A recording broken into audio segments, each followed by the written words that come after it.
Welcome to the Picky Girl Travels podcast, the show for Black women who want more out of life and to live it as they see fit. The message here is all about defying convention, embracing adventure, and regretting absolutely nothing. I'm your host, Adelia Borishade of PickyGirlTravelsTheWorld.com. So, we have another special episode for you, Tea Time with Ivana. This is Ivana. Hi. And on these episodes, in case you're new and you've never seen one before, on these episodes, it's just a couple of friends talking about what it means to live life on your terms and what it takes to return back to who you are, finding yourself again. Motorcycles. Okay, so if you are watching this on YouTube, you might want to take a moment and hit the subscribe button and make sure you turn on notifications. That way the next time a podcast episode is uploaded, you'll be the first to know. If you're listening to this on one of the podcatchers, subscribe there if you can, so that you'll know the next time that there's another episode. So, Ivana, what's the tea? You're so cool. So today we're talking about expanding your comfort zone, the benefits, what that looks like. My first question for you, because you technically are the one who came up with this topic, is how did we come up with this topic? Where did this come from? Well, I can't remember the actual origin of it, but we were talking about getting out of your comfort zone, and I said, I don't like that language. Why do you have to leave a place that is comfortable? Maybe your comfort zone could be bigger. Yeah. Maybe you could expand the area and the things that you are comfortable with, but I don't think you have to abandon your comfort zone. Yeah, I find that interesting because I never thought of getting out of your comfort zone in that way. To me, you get out, you can come back. Like, it's always there for you, right? But I do really appreciate the language around expanding it, just so that there are maybe a lot fewer things that are uncomfortable to you immediately. But yeah, is there more you want to say around what the difference is for you between expanding and getting out?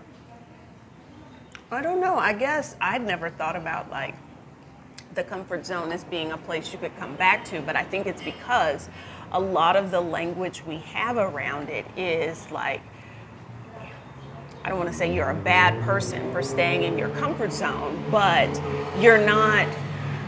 Well, I think our culture, and when I say our culture, I'm talking about American culture, is about trying to do the most. And so if you hang out in your comfort zone, you're not out here doing the most. And so we like to shame people who are not out here stressing themselves out, trying to do everything. Definitely. And so I'd always kind of saw the comfort zone as someplace it wasn't a good place for you to stay and hang out in. You should be leaving it, and I'd never heard anybody frame it in such a way of, well, you can come back. It's like coming back home. Yeah. That's always an option. I've never heard anybody frame it that way. Yeah, I think we often focus on the what, right? It is the act of getting out of your comfort zone as opposed to the why, right?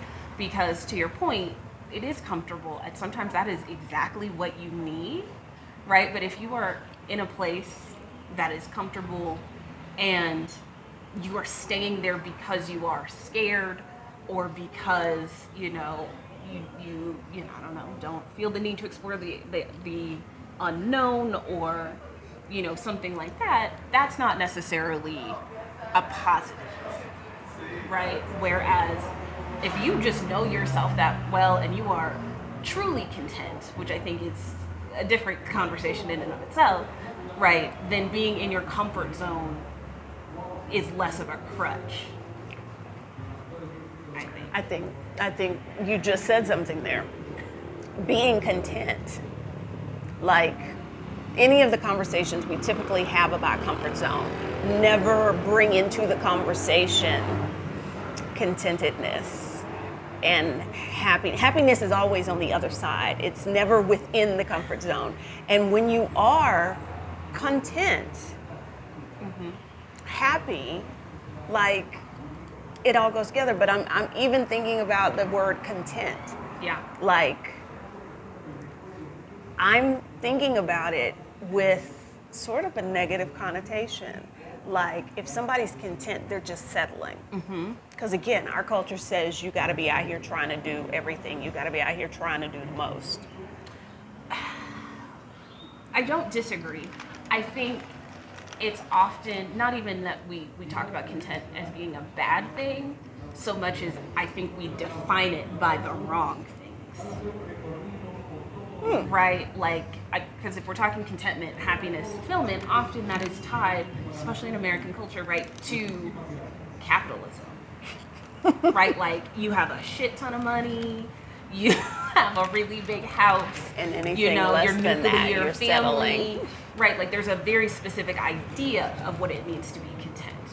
Whereas if you are doing the work on yourself and, you know, kind of asking questions, and I think just being willing to explore, which we can kind of get into later, that, like finding your definition of content, right, I think is going to change what your comfort zone looks like, how you define even that space. But I can relate to the idea of like your happiness and your fulfillment is going to be on the other side of getting out of your comfort zone, because we are often not questioning why our comfort zone is what it is, or should it be, quote unquote, that, you know, what is possible.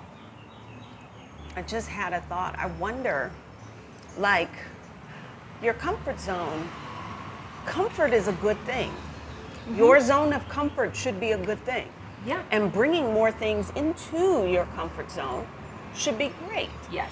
But I'm thinking about how we often characterize comfort zone, and it's like, oh, you need to get uncomfortable, you need discomfort. And then I thought, well, how much of our culture sort of glorifies struggle and discomfort and suffering? Yeah.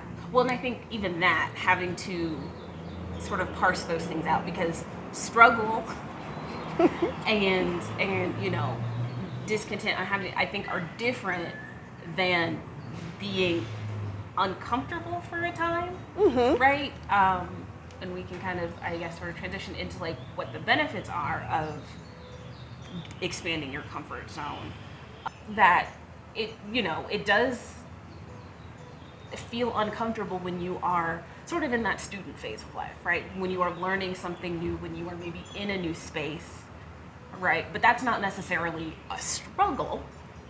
True. Right? Or a, you know, quote unquote, like bad type of discomfort. It's just like, it is going to be, because it is new, it is different than what you have experienced before.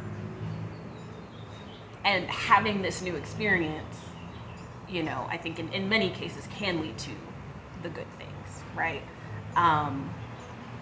But yes, but having that line between like, I'm going back to the comfort zone, right? Like, I think there is a line to be drawn between that. I know when I was living in Belgium, so before I moved to Belgium, I'd gotten really into taking boxing classes. I was trying to do that in Belgium, didn't really find something I liked. Also, people talking to me in French, don't love it. Don't love it. And so I was like, okay, I found a class near me, and it was jiu-jitsu. And I was like, it's a martial art. Maybe it'll be cool. I hated it. Okay, it was way too close contact to other humans. It was not good. I did not like it. But like, I did the little trial class. It was very uncomfortable throughout the entire thing. And then I never went back, because I knew that wasn't something I was trying to bring in to my comfort zone. Yeah. But yeah, or do you have an experience to share that it benefited you to expand your comfort zone or something that you've gained by doing so? I struggle to answer this question because I'm trying to think of an instance where I was like, yeah, I'll go be uncomfortable. That's not my thing. Fair enough, but I don't know that that's necessarily when you are seeking out new, like, I don't know that that's the mindset that we tend to come at it with. Yeah. Like, yes, that's how we talk about it, but I would also argue, like, I'm never sitting there being like, I need to get uncomfortable, I need to go do this thing. In the same vein, me taking salsa class here, it is something that I want to be able to do, but taking class is very outside of my area of comfort. Group class, individual class is only slightly better because you know this. The first group class I signed up for, all right, I the entire time was like, maybe I'll just skip. Every Saturday, Or I would get a text message. I'd be there and I'd be like, maybe I could just walk out and I could leave early and nobody. And then it's like, well, everyone's gonna notice you're the black girl. and then it's like, maybe I just won't come back for the next week, even though I paid my money. All outside of my comfort zone. So even taking lessons in my own home, my teacher was good enough to always text and be like, hey, are we still on for tonight at 6? And there were times I was like, maybe I'll just say no. We can just skip this class. I mean, he may have been hoping you said that, right? Yes, but I did. That last class, though, I was so close to being like, homie, just don't come. This is good enough. And I can't explain why that all made me so uncomfortable, but I really enjoy learning, and I want to be able to do that. But yeah, and I think that's it, right? It's not making yourself uncomfortable for discomfort's sake, but you want to have this new skill, right? And sometimes it's a skill, sometimes it's learning things about yourself that you're capable of. That is what it takes to kind of, that is the reason, I would say, that we encourage people, or I would be encouraging people to expand your comfort zone and to kind of to step out of that box in order to make the box bigger. Or, like we said, sometimes you got to go back, but it is, I think, a necessary act to help continue to build your confidence, right? Like, a lot of us, I think there are certain ways in American culture, right? Like, as a kid, it's like you go to school and there's a system to where you are given praise in many ways, or you are in sports or some sort of activities, right? That I feel like the way in which we build our self-esteem is kind of built into a certain structure. Not to say it works for everybody, not to say everybody has the same experience, but I think that is part of it. Whereas as adults, right, you maybe have work and we're not really trying to, once again, continue that structure of putting our self-worth, our self-esteem tied into the things that we do in that way. But, doing new things, learning things about yourself, I think is how we build and sort of maintain a certain sense of self-esteem of like, oh, I can take these salsa classes, right? I am, I don't know, maybe more coordinated than I previously thought that I was. Maybe, there is something there, I think, that helps us to find, or can help you find, your confidence if that is something that you struggle with. And just, a certain level of resiliency of like, you can try new things, and even if it doesn't go according to plan, you did it, you're still probably okay. Right? Like, you lived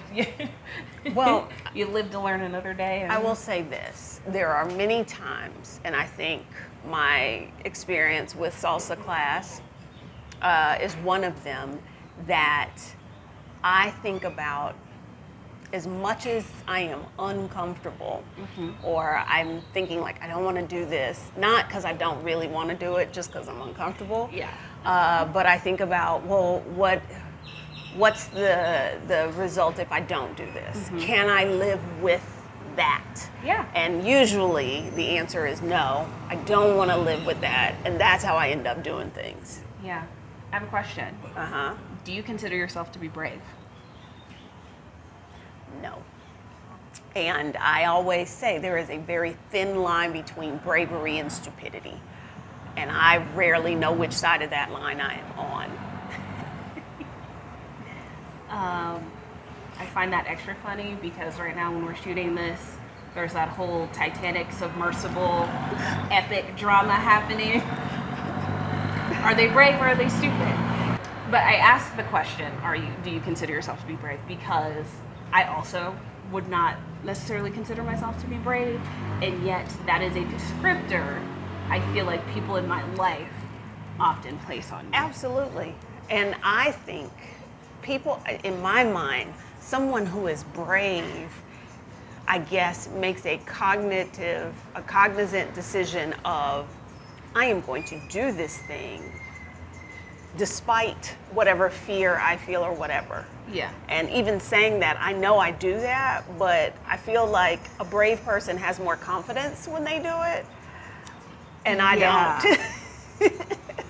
Yeah. Like I'll do the thing, but I often feel that, I don't know, I don't feel brave. But people say that to me. Yeah, which I honestly think tends to have more to do with them than it does with you. Or the person to whom they are ascribing that quality to.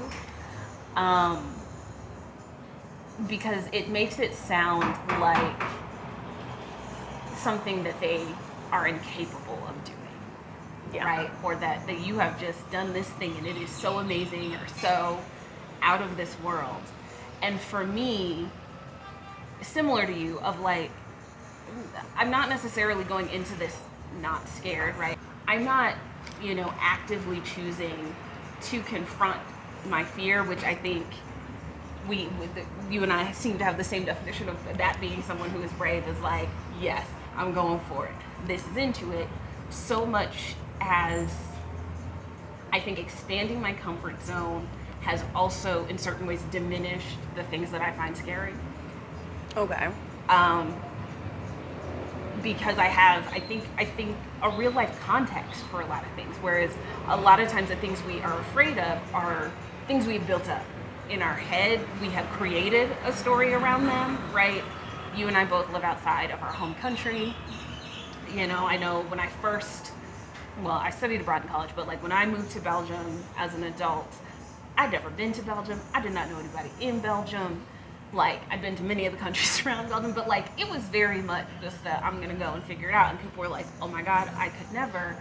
And I'm like, I can always come home. Like, I don't think the act of doing it wasn't that scary. Not that it wasn't uncomfortable, right? I had a really great life in DC. Once again, like all of my friends, or many of my friends were there, things like that.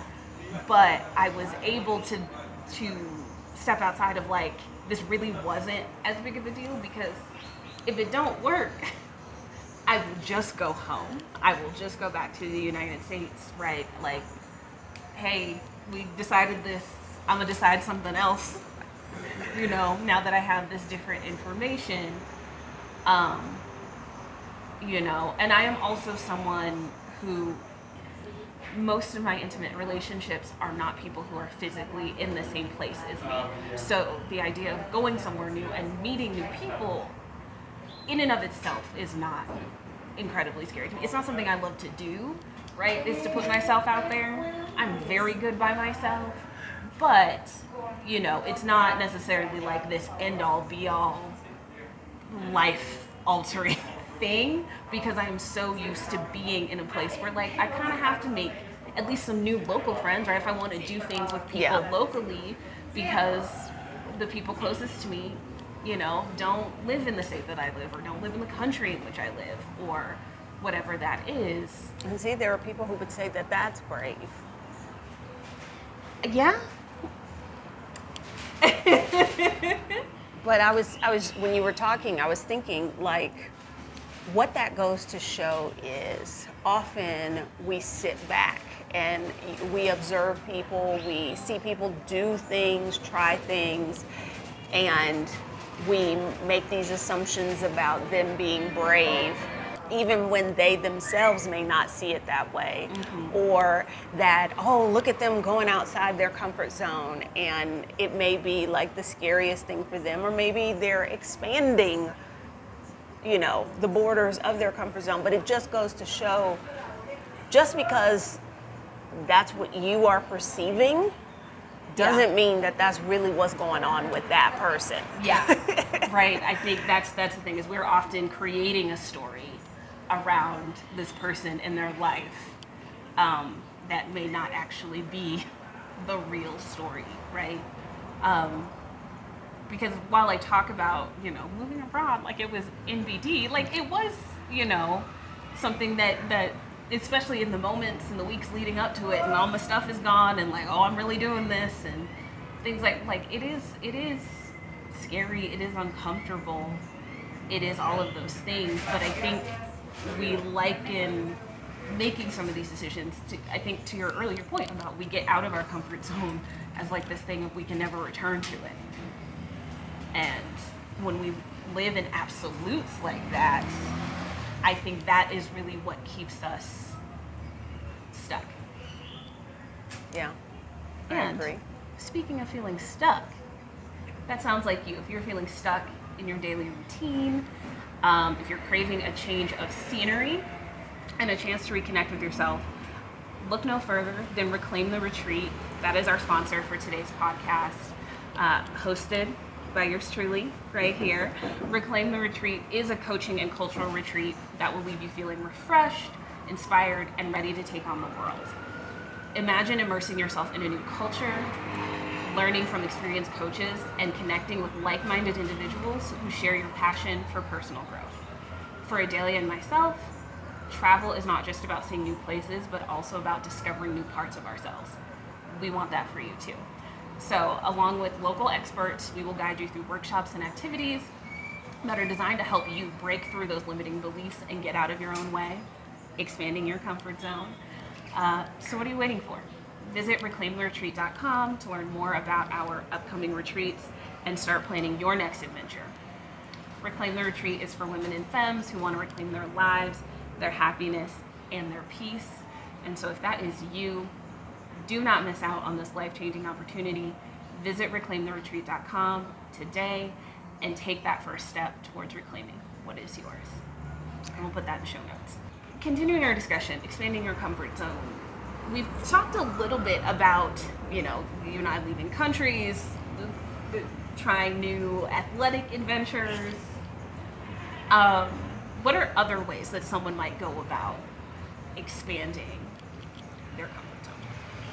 I really like the idea of bringing things into your comfort zone. Mm-hmm. So let's say there is something that you want to do, you think maybe you should do, or you want to try, and it is outside of the areas in which you are comfortable.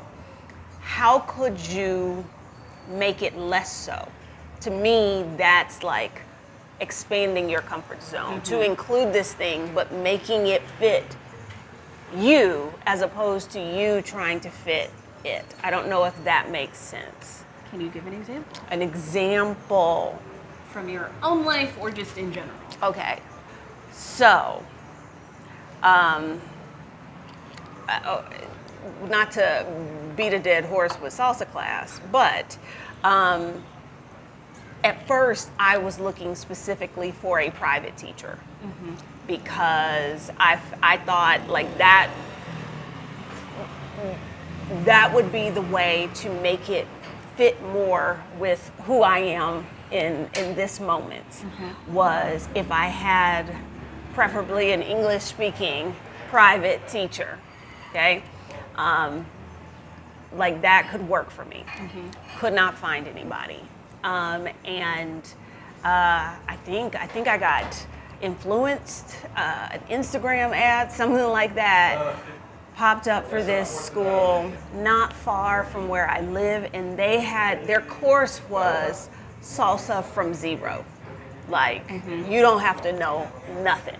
You didn't need a partner, because that was something else that was making me feel anxious. Because the thought of, like, here it's very popular for there to be dance classes in the park. Yeah. Many times they are free. But the thought of me showing up at the park by myself and I'm supposed to find some stranger to dance with, like, no, that was not gonna happen.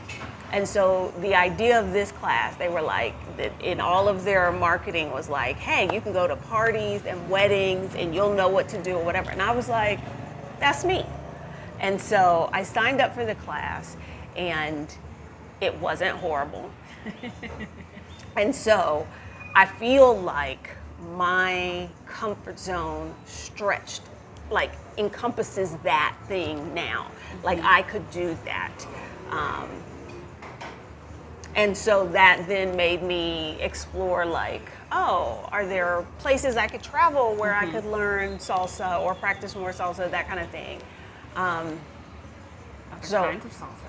Because Yes. these Latin countries, they all got something different going on. Yeah. So that's one that I can think of. Yeah, I think that's the only one coming to mind right now. Yeah, I really like what you have to say about just bringing something in, and I think we often think about the idea of, like, you gotta jump right in, like both feet into this new thing, and I think for some people that might be true. You might need to be pushed off the diving board, you know, like that might be the thing, but I'm a fan of just starting where you are. And so finding that thing that is maybe, you know, rather than 0 to 10, right, from where you are, what is the thing that is maybe a 2? Exactly. Right, of, you know, to your point about, like, okay, I'm going to try this new activity. It would be helpful if it was in English. Right, because that is 2 things that you were maybe uncomfortable with. Similarly, when I moved to Belgium, they gave me a car. I didn't have a car in DC. I obviously had a license, but, like, driving is not something I love to do. But it's Europe, so typically cars are stick shift. And so that was my one requirement going in, was my car needed to be automatic, because I was going to be learning a new city. Things in Europe are very compact. But yeah, I was going to be in a new city. In Belgium, it's French and Dutch, at least in Brussels, are bilingual, and then, you know, the country itself, driving around, and I'm like, okay, so I have to learn a new country and, like, roads. I have to be able to read street signs in a multitude of languages. Speeds are in kilometers, not miles. Speeds are in kilometers. There are different driving rules. You cannot turn right on red, just FYI. They're often not stop signs. It's just whoever is on the right has priority. Things like that. Like, I had to learn a whole new system of things that I was not also adding shifting to that. Okay, like, would it have been great to learn and, like, have that skill to drive a stick shift? Definitely. You know, like, if I could do that comfortably, you know, it definitely would have been awesome. But I knew that I needed to dial back the level of new in order for me to be able to, you know, function and, you know, just not have that high nervous system more than it was already going to be, being in a new place, experiencing a new culture, things like that. And, like, finding, you know, find your people. I don't know. Like, I feel like that often just helps me of talking about it, of finding my other people. But, you know, sometimes things just don't go according to plan. How do you deal with setbacks? Setbacks. There was once a point in my life where setbacks, they were some setbacks. How do I deal with them now? Because I'm having this memory of me, like, when something would go wrong, like, my whole world would fall apart, because it's like, why does this always happen to me? I deserve better than this, blah, blah, blah. I can't tell you what how I shifted away from that. But the way I look at setbacks now is, okay, what am I supposed to learn from this? I don't get into the why did this happen to me? Could I have done something different? Blah blah blah. Because that's like Monday morning quarterbacking. Like what's done is done, and that's not going to solve. No, it's not helpful. And it does just make you feel bad about yourself. Yeah. So now it's like, okay, so moving forward, what lesson can I take away? What is there something I've learned to do, not to do, what have you? So yeah, I don't dwell in the setback. I look for the takeaway, the lesson, and I move forward. I think to a certain extent, it sounds like you've redefined what a setback is for you, which I think is very helpful. I also think sometimes you need to own that, like, it sucks, right? Like, I think it's not even about dwelling in the thing so much as just like, hey, that doesn't feel good, and like letting yourself feel that. Because I think so often we're supposed to keep going in a way that is maybe a little unnatural. Like you're just supposed to like take it as it comes and just be better. Yeah, and like I don't. Right? It's not that. I wasn't attributing that to you, but I think there is something about we often don't take the time to sit in the moment. Give yourself that. Yes. So, like when I lost my Mexican green card for the second time. In like a week, mind you. And I did not learn the lesson fully the first time I lost it. Mexican green cards it's a hassle to get them replaced. There is a cost. The amount of steps you got to go through, it's just not a good thing. And the first time my card fell out of my pocket and it was returned to me by somebody very, very kind. And I thought, this is why you shouldn't carry it around. You really need to get a license. And did I get a license? No. And again, it was in my pocket. I was in another city, not even my home city, and I lost it. Like, lost it, it's never coming back. So I was like, okay, from the lesson, the takeaway was get the damn license. And Which we did, but I sat there and I was like, see, you had an opportunity to prevent this from happening and you didn't, and now you have to pay the price figuratively and literally. Yeah. And so I felt those feels and kicked myself for like, damn it, girl, why'd you do this? Yeah. You know better. And then I was like, okay, so let me get to figuring out how do I get a new one. What is next? Yeah, and I think that's maybe like the real lesson as to why you expand your comfort zone is like because you also have to build that resiliency to be able to bounce back from less than ideal circumstances or situations. It also helped, I'm gonna be a little selfish in that like then you were like, no, we are all going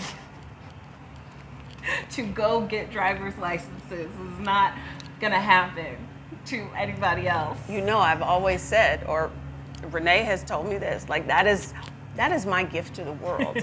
I learned things the hard way, so you don't have to. Yeah. And so here, I learned the hard way what happens when you lose your green card and what that process is like. And if you don't speak any Spanish, I don't know how you do. Go work with you, but it's gonna be tough. It's gonna be tough. And I have to be honest in saying that when you told me you lost it again, I immediately removed mine from my wallet. I'm like, I will just be out here with my Colorado driver's license until we figure this out because no, I cannot. But I think that's part of it is our comfort zone is not a destination, right? Like, or getting out of your comfort zone is not a destination. Expanding your, like it's a continued action. It's a journey for us. And so learning to just embrace and trust the process. I feel like that's what I work with a lot of my clients in understanding is like, you've done a lot of things and you are still here. There are a lot of things you don't know about, right? Like you didn't know how to be an adult in this way. You had to learn these things, right? And you were still here and you were making it and you were figuring things out. And so trust in your ability to figure other new things out.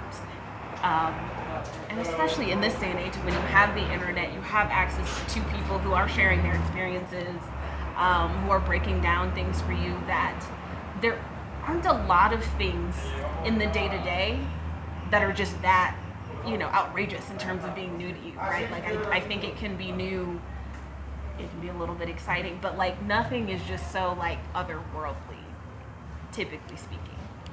I'd agree. Yeah. Do you have anything else you want to add before we wrap this up? We see other people do these things we think are brave and adventurous and all of that. And a lot of times there is this element of, well, they can do that and I can't. Mm-hmm. As why not you? Yeah.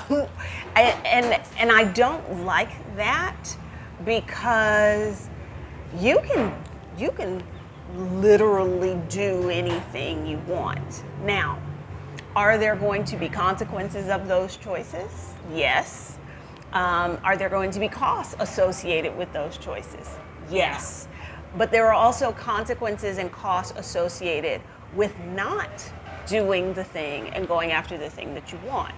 Yeah, I think that's really it. Of and maybe it's another way that you and I both look at the world of what is the cost of me staying here? What is the cost of me not making a change or not doing the thing? And is that something I can live with, right? I would argue that quite often the cost to stay is probably a little greater than the cost to go out and explore the thing or try the thing. But I would also argue that the cost in and of itself is generally not as high as we would make it out to be. Like I said, you can always return to your comfort zone. However in which you define home, you can go back. So yeah. So I think that's my little last thing is I want people to think, why not me? Why not me? Why not me? Okay. Then we will leave it right there. You can find me, Ivana Robinson. Sign up for my newsletter. I talk about fun things, other coaching related things, some pop culture-y stuff at bit.ly/subscribe. No. bit.ly/ Ivana subscribe. And is it all lowercase? It is all lowercase. Because bit.ly matters besides. Yeah. Capitalization matters anytime you use a bit.ly link. Where can they find you, Adelia? Where can you find me? I am on YouTube, where many of you are probably watching this. Picky Girl Travels the World. I hang out on Instagram, Picky Girl Travels, and just don't send me DMs. Instagram, YouTube, you also have a newsletter. I do have a newsletter, and my newsletter may have a nifty little link like that. Hold on. We'll include it in the show notes. Hold on. All of this for you. I have a nifty link. Okay. Hold on. bit.ly/picky girl, capital P, capital G, hyphen list with a capital L. But yes, we will include that in the description, in the show notes. There we go. So go out there, ask yourself, why not me? And take that first step towards expanding your comfort zone, living a bigger life. All right. Until next time.